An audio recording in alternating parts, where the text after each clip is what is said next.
বিনোদন জগতের তারকা মানেই আকাশপথে বা বিলাসবহুল গাড়িতে যাত্রা, এমনটাই ভাবত নেটিজেনরা। তবে গত কয়েক বছরে সেই ধারণায় বড়সড় পরিবর্তন এসেছে।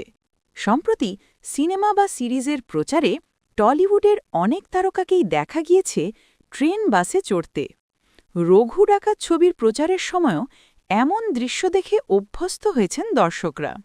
তাই তারকাদের ট্রেনে যাত্রা এখন আর নতুন কিছু নয়।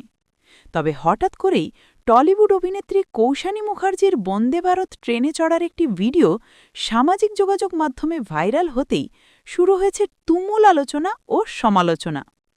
ভাইরাল হওয়া ভিডিওতে দেখা যায় একেবারে সাধারণ পোশাকে অভিনেত্রী বন্দে ভারত ট্রেনে ওঠার জন্য প্ল্যাটফর্মে হাঁটছেন। সেই সময় অভিনেত্রীকে সাংবাদিকেরা জিজ্ঞেস করেন ট্রেনে চড়ে তার অনুভূতি কেমন। প্রশ্নের জবাবে কৌশানী যে উত্তর দেন তাতেই শুরু হয় সমালোচনা। অভিনেত্রী বলেন, প্রায় ২০ বছর পর ট্রেনে উঠলাম। ছোটবেলায় বাবা মায়ের সঙ্গে ট্রেনে উঠেছিলাম, আবার এখন সত্যি একেবারে আলাদা অনুভূতি হচ্ছে, যা ভাষায় প্রকাশ করা যাবে না।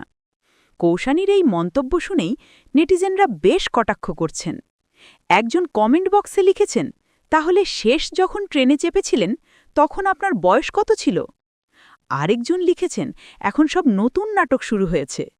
কেউ কেউ আবার মজার ছলে জানতে চেয়েছেন, সবাই মিলে মালদাহ যাচ্ছে কেন? আবার একাংশ নেটিজেন প্রশ্ন তুলেছেন, গাড়ি থাকতে ট্রেনে কেন?